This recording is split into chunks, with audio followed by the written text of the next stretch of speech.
Mónica García Felipetti desde Rosario, desde la Radio Popular Che Guevara. ¿Cómo están, compas? Ayer ya Radio Roja comenzaba con un análisis de las elecciones. De todas formas, compas, esto va a dar mucha tela para cortar. Hay mucho análisis para hacer y diversas perspectivas de análisis. De hecho, ya pasó el chivo. El viernes en la bicicleta vamos a tener diversas perspectivas de análisis sobre lo que fue la jornada electoral, el resultado, pero todo lo que acarrea aparte, ¿no? Porque la verdad que algunos dicen sorprendió mucho. Yo ya venía diciendo, la próxima voy a levantar, voy a jugar alguna apuesta, a ver si gano algo alguna vez. Yo venía diciendo que había tema Milei, digamos, esa idea del león, el león hachador, que también se lo comió el personaje, digamos, un poco en ese sentido, estaba causando mucho miedo en la gente, ¿sí? Y bueno, después hay un análisis más subjetivo que hacer del pueblo que somos, ¿no? Es un poco bastante más conservador, pensar en los políticos más tradicionales, en esto del poncho al hombro, en lo posible varón, en lo posible de determinada edad, ¿sí? Hay una cantidad de cuestiones, pero Milei, la verdad que hay que decir que fue un gran protagonista de las elecciones, no por la cantidad de votos que sacó, porque en todo caso me parece que viene marcando un piso y un techo, pero sí porque realmente ha dado un batacazo imposible pensar que Massas, estando en el oficialismo, estando en el partido que hoy está por lo menos sentado en el sillón de Rivadavia, no sabemos dónde está el presidente, yo creo que Massa está sentado en el sillón de Rivadavia, pueda haberle ganado a otras propuestas y que en realidad hay que decir que el gran artífice de esa votación ha sido Milei, porque Milei y todas sus colaboradoras y colaboradores, que después aparte se empezaron a pelear por Twitter, hasta yo me enteré que no tengo Twitter, la verdad que han logrado el espanto. Entonces, bueno, que los compañeros de Radio La Roja arrancaron con los análisis de las elecciones, no solamente con el análisis que hizo Lea, me olvidé el apellido, por supuesto, ustedes Lea saben Ross. Exactamente, Lea Ross. El compa Lea Ross, que aparte habían estado transmitiendo también a la noche, sino que también ellos hicieron un recorte de lo que fueron por lo menos los 3 discursos fundamentales, muy importante. También sacaron el discurso de Miriam Bregman, que por supuesto el domingo a la noche no tuvo absolutamente ningún medio en su búnker, no hubo cobertura. Bajo ningún punto de vista. Si hubiésemos estado ahí, compa, capaz que íbamos nosotras ahí con nuestros telefonitos, porque mucho más no tenemos, digamos, nuestros telefonitos y nuestros precarios micrófonos. La verdad que los jingles de campaña, tremendo. El de Burri diciendo, te propongo terminar con el kirchnerismo de una vez y para siempre. Vos decías, pero de verdad, toda tu propuesta. La verdad que sí, un horror. Bueno, una que no vamos a escuchar, por lo menos ahí en las publicidades estas oficiales, pero sí, el horror, el exterminio, las palabras borrar, un discurso que se va instalando tan peligroso, ¿verdad? Pero bueno, estado de situación. Exactamente. Bueno, es para analizarla. El contexto electoral no se puede analizar al margen de lo que nos está pasando como pueblo, como movimiento popular. Rapidísimo, presento. Le pedimos entonces para seguir un poco con otros tipos de análisis, con otras voces, si se quiere. Anoche, que lo tuvimos que condensar muchísimo, porque bueno, son como 22 minutos, pero condensamos todo lo que pudimos. Le hice una entrevista a nuestro compañero aquí de Rosario, de la Casa de la Memoria del Movimiento Amplio de Izquierda, que es un dirigente, si se quiere, histórico del movimiento de derechos humanos, abogado él, y también un dirigente histórico de la izquierda, si se quiere, ¿no? Lleva muchos años, aparte es un histórico por la edad también que tiene. Vamos a mandarlo así nomás al frente. Entonces, vamos a escuchar a Norberto Beto Olivares, que como dije es abogado, es el abogado que recuperó la Casa de la Memoria, abogado de familiares de víctimas de gatillo fácil, tiene toda una trayectoria en el movimiento de derechos humanos, pero también un dirigente histórico de la izquierda, de los espacios de las organizaciones de izquierda aquí en la ciudad de Rosario. Así que escuchamos a Beto rápidamente, 3 palabras y cerramos esta columna de Radio Popular Che Guevara. Muy bien. Bien, el 10 de diciembre de este año 2023 asume un 10º presidente. Decimos presidente porque a este balotaje no entra una mujer, sino 2 hombres. Estamos hablando, en este caso, de Massa y Milei. Después nos meteremos, en todo caso, en algunos fenómenos. Pero son 40 años en que el pueblo argentino va a las urnas y elige, entre otras y otros presidentes, presidentas, y también elige diputados, senadores, diputadas, senadoras, bien, y todo lo que conlleva, en todo caso, a las comunas y municipios. Pero, volviendo a la pregunta inicial, si pensamos que este 10 de diciembre va a asumir el 10º presidenta de la República Argentina, ¿podemos pensar que estamos hablando de 40 años de democracia en este país, en la República Argentina?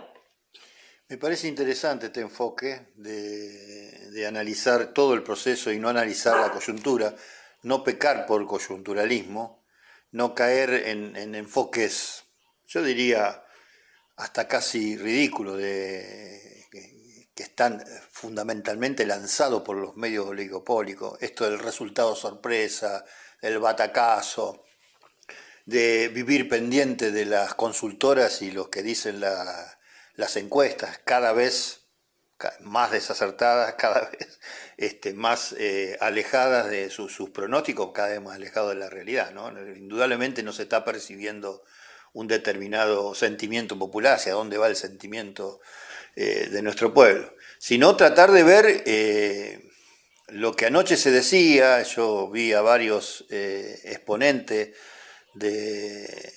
tanto del gobierno como de la denominada oposición, hablar de que había que celebrar esta fiesta democrática.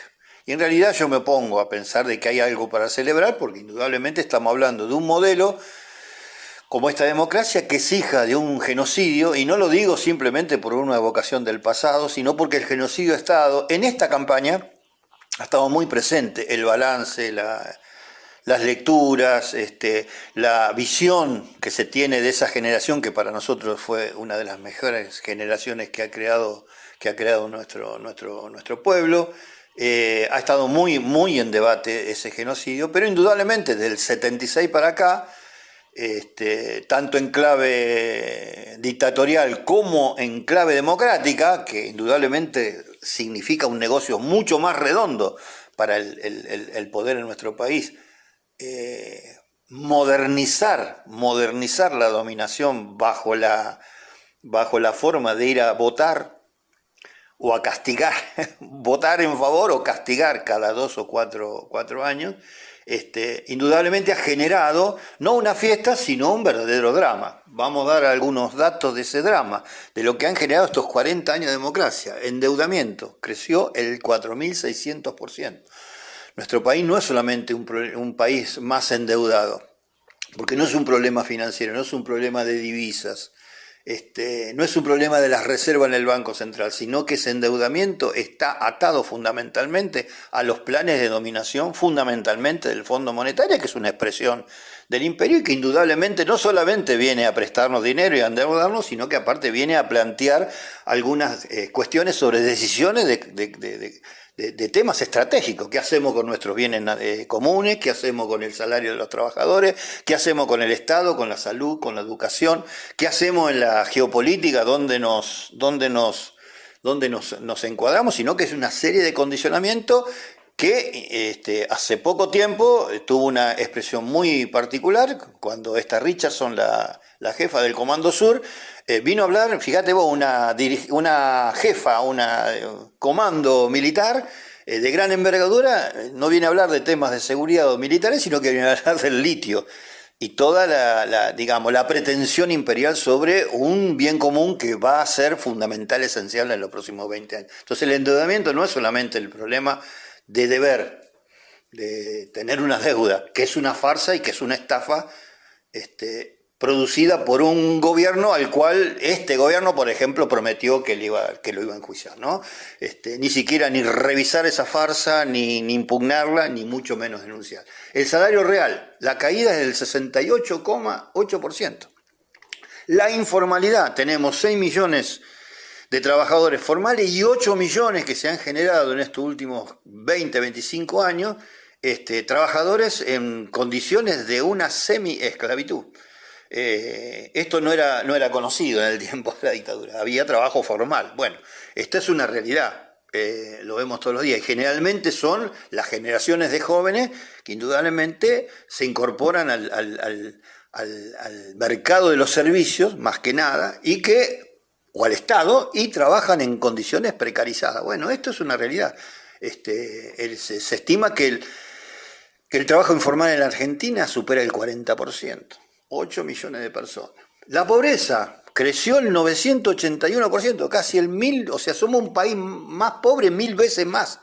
la indigencia, un concepto que no se manejaba en Argentina hasta la década del 80. Bueno, empezó hasta la década del 90 fundamentalmente. Empezó a aparecer esta idea de la indigencia, o sea, pobres de toda pobreza, que ni siquiera, bueno, esto está elaborado en base a ciertas determinaciones de lo que se percibe como ingreso diario.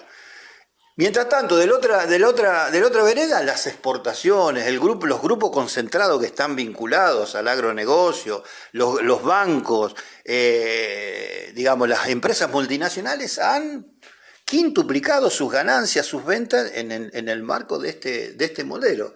La extranjerización, la concentración es como nunca vista en nuestro país. 27 millones de personas que no llegan a fin de mes, 18 millones de pobres, 4 millones de indigentes. Hay 115.000 tipos que tienen 1.700.000 millones, que es el producto de 5 PBI completo de nuestro país, no solamente que se han fugado, sino que están en los paraísos fiscales, digamos, lejanos de cualquier visión de inversión productiva. Bueno, esta es la fiesta de la democracia. Y en todo caso, lo que a mí me parece que como enfoque para discutir es que no solamente en esta elección, sino en casi todas las elecciones se viene discutiendo cuál es el mejor gestor de este modelo de concentración, de extranjerización, de ajuste externo, de saqueo y de colonización creciente. Entonces, este es un tema que me parece muy importante, porque si no se habla de esta cuestión, la fiesta de la democracia, bueno, que la hagan en todo caso los que se han beneficiado. Los que van a estar de fiesta, los que han estado de fiesta estos 40 años, es el bloque de poder, pero no precisamente los sectores populares que ven indudablemente se ven golpeados, sumamente golpeados, y que ante esa realidad lo que atinan a tratar de ver es cómo se pueden defender defensivamente ante una agresión que no la pueden superar, y no visualizan otra forma de participación política que no sea cada 2 o 4 años ir a votar y renovar consenso para los nuevos verdugos que van a seguir aplicando el mismo modelo casi de manera eterna. Anoche hubo algunas circunstancias que hay que medirlas, digamos, en cuanto a 40 años de elecciones, por lo menos, como estábamos hablando. Primero, lo tarde que iban saliendo los candidatos y la candidata a presidentes y a presidenta. Digo esto porque en sí, por ejemplo, la izquierda en ningún momento tuvo medios de prensa en su búnker, sino que en todo caso fueron solamente los candidatos y la candidata del establishment, digamos. Por eso digo. En algún sentido. Entonces, consultarte en este sentido, porque se corrían entre ellas y ellos, en todo caso, en lo que evaluaron rápidamente lo que fue un poco no sé si lo que les faltó o lo que mal hicieron en las elecciones. Entonces, en todo caso, pensar cómo fue el voto del pueblo argentino, este pueblo que dijiste, vilipendiado, hambriento, endeudado, y en todo caso, cómo se van posicionando las fuerzas políticas si evaluamos en todo caso los discursos de Milei, de Massa y de Patricia Bullrich en este sentido. Dejo por fuera, en este caso, a la izquierda, que realmente no tuvo cobertura mediática bajo ningún punto de vista. Bueno, hay que decir de que indudablemente el resultado también tiene que ver con una combinación de factores políticos que se desarrollaron en estos últimos 30 días. Yo diría de las PASO para acá. Yo creo que en el campo de el cisne azul, como se dice, de Javier Milei, me parece que hubo una sobrevaloración, un envalentonamiento, yo diría casi ridículo, del resultado de las PASO, y una idea que se pueden llevar por delante con un modo de que se presenta como transgresor, como agresivo y como de la jungla, de pelear en la jungla, por eso la visión del león. Y creo que se encadenaron una serie de hechos que me parece golpearon cierto sentimiento popular, y el pueblo se defiende ante esas cuestiones. ¿A qué me refiero? Esto del genocidio. El acto de Villarroel en Buenos Aires indudablemente toca con una base, un piso de consenso que tiene la cuestión de la lucha por los derechos humanos, el movimiento de derechos humanos, más allá de nuestras discusiones y nuestras visiones y nuestras diferencias respecto de la lectura de ese proceso. Pero indudablemente en los sectores populares, es un tema que tiene un piso de consenso que cada vez que se agrede, indudablemente surgen estas cuestiones. Yo me acuerdo del 2x1, las grandes movilizaciones populares, cuando Macri quiso, la Corte Suprema amagaba con el 2x1 para dejar en libertad a todos los genocidas, indudablemente hay movilización. Es una cuestión que convoca mucho. Y a mí me parece que es un acto, es una agresión, y aparte es una ridiculez, es una... eso es una pechada totalmente de matón. Eso es matonaje político que no se mide porque uno está, en este caso me parece que estaban absolutamente absorbidos por la idea de que iban en un crecimiento indetenible y que iban a ganar en primera vuelta. Después, bueno, las cuestiones de la romper relaciones con el Papa, también meterse con una creencia importante en un pueblo que es católico y que, bueno, digamos, el Papa sigue manteniendo un nivel de conciencia al margen de la crisis que tiene la Iglesia en el mundo, ¿no? Estas cuestiones del derecho a negar la paternidad, etcétera, etcétera. Discusiones y temas que a mí me parece que se plantearon desde un enfoque, vuelvo a repetir, de comprarse el modelo de transgresor y de agresivo y que indudablemente no les permitió el crecimiento. Yo creo que esas acciones, si las revisan, van a caer en la cuenta de que no les resultó. Y sí, me parece que fue más inteligente la táctica de Massa, que fue sí un incentivo para el consumo popular, que en este país se valora mucho, y que la gente lo ve no como, digamos, El Salvador, pero sí lo ve como una perspectiva de que puede ser continuidad en el sentido de un gobierno que puede seguir haciendo esto. Se olvida que es un gobierno que ha pagado puntualmente la deuda externa, que se ha endeudado no solamente con el Fondo Monetario, sino con los catarí, con los yuanes chinos, o sea, debemos más. Un gobierno que ha hecho un ajuste brutal, un ajuste fiscal brutal, de 9 puntos. Me acuerdo cuando Massa asumió, hablaba de 1,5 puntos, 9 puntos bajó. Las organizaciones sociales piqueteras, que han sido la única expresión de lucha, siempre dicen, de cada 100 bajas que nos han dado de los planes, solamente recuperamos 4. O sea, han hecho toda una estadística. Eso implica el tremendo ajuste. Massa en el día del debate con un crespón negro solidarizándose con la entidad sionista y diciendo que el primer acto como presidente iba a ser incorporar en la lista de las organizaciones terroristas a Hamás. O sea, en definitiva, un alineamiento que coincide con el de Milei, porque Milei ha dicho claramente, específicamente, que las relaciones internacionales, el campo es Estados Unidos e Israel, ¿no? Me parece que Massa lo aprovechó más. Y la última cuestión que me parece que hay que analizarlo, lo de Massa, yo diría una última cosita. Retoma una propuesta que hizo Larreta en su momento de querer incorporar a esta alianza de Juntos por el Cambio a Schiaretti, acuérdense de eso, porque indudablemente todos están pensando que necesitan más consenso social, más consenso electoral y más consenso parlamentario para aplicar un ajuste con alianzas políticas y aparte para reprimir a cualquiera que se quiera presentar como una impugnación al ajuste en marcha. Entonces, esta idea del gobierno de unidad nacional indudablemente es una jugada fuerte que no solamente está especulando con los votos que puede arrastrar del radicalismo, puede arrastrar de otros sectores, o el sector que le votó a Schiaretti, por ejemplo. De la izquierda no creo, pero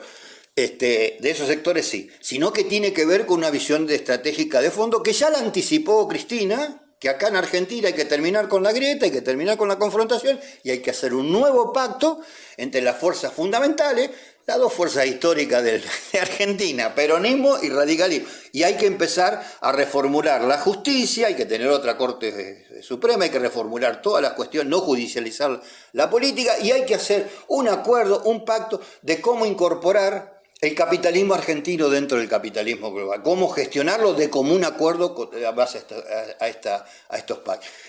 Y yo diría, pobre Pato, pobre Pato, digamos.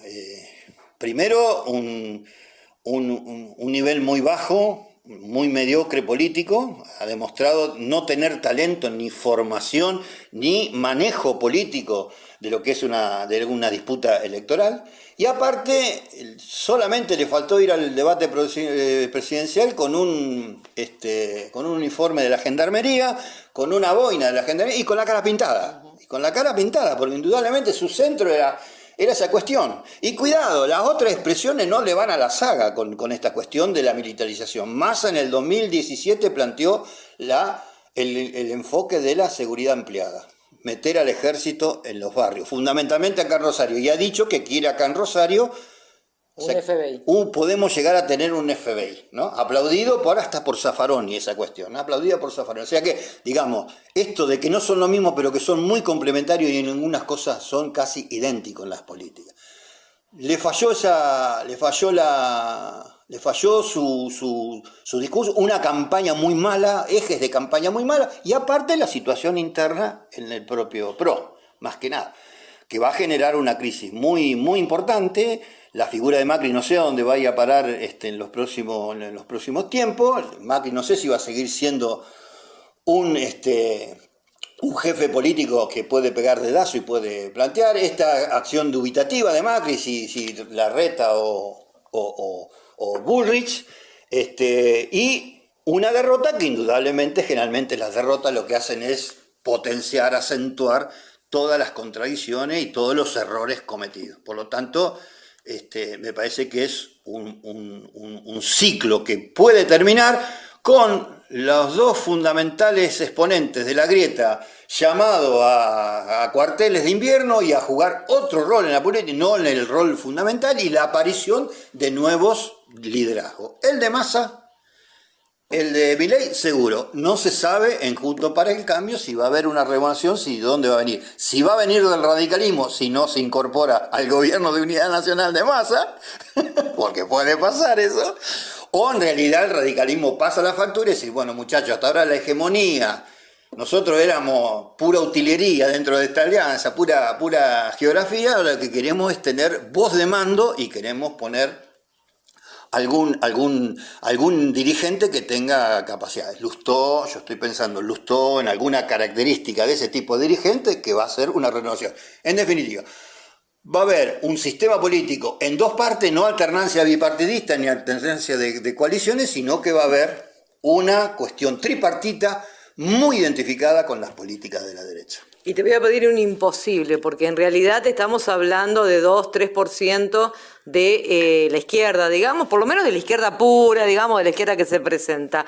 Evidentemente no, la izquierda, el movimiento popular, no tenemos la izquierda revolucionaria, no estamos teniendo una representación, no tenemos alternativa para avanzar sobre eso. 3 minutos te pido y no más. ¿Qué hacemos desde el pueblo, desde el movimiento popular para poder ir construyendo esa alternativa? Bueno, una cuestión me parece que fundamental es rescatar el papel del FIT. Me parece que hay que rescatarlo. Hay que rescatarlo desde el punto de vista porque ha sido un discurso indudablemente, más allá de alguna posición ambigua respecto al conflicto de la resistencia del pueblo palestino, alguna posición de Miriam Bregman en el debate presidencial que ha dejado que desear. No ha sido una posición claudicante, pero ha dejado que desear porque podía haber dicho una cosa mucho más profunda para diferenciarse inclusive de los que tenían el crespón negro y que gritaban al Bibi Netanyahu. Me parece que hay que rescatar esa postura digna de plantear cosas esenciales, de que no toda propuesta política está vinculada al ajuste, a la represión, al saqueo de nuestra riqueza, que hay otra propuesta, ¿no? Pero indudablemente nosotros tenemos esta visión respecto de esa izquierda. una izquierda que se considera una vanguardia ya preestablecida, que ve, que avisora al sujeto popular como un objeto y no como un sujeto protagonista de los cambios que hacen falta. Me parece que ese es un tema esencial con la discusión que tenemos con ellos. Y después una guerra fratricida al interior, inclusive con movimientos, con ciertas escaramuzas políticas y cierta, a veces, cuestionamiento, impugnaciones de carácter público que hacen permanentemente a través de su prensa o a través de los medios de comunicación, que me parece que descarta la posibilidad de una izquierda que no quiere abrirse, que quiere encerrarse en su disputa interna y que no quiere abrirse a otras expresiones y mucho menos a incorporar sectores sectores grosos del movimiento popular, que me parece que una alternativa no tiene que ver solamente con el agrupamiento de las fuerzas políticas, sino que tiene que ver también con generar un verdadero ejército social y político que asuma la fortaleza y la organización necesaria para poder llevar adelante transformaciones de fondo. Y esas transformaciones de fondo necesitan de mucha organización y de potencia popular. No alcanza con la articulación el acuerdo de las fuerzas políticas. Entonces, bueno, ese es nuestro gran desafío hacia el futuro, de poder crear esa verdadera alternativa.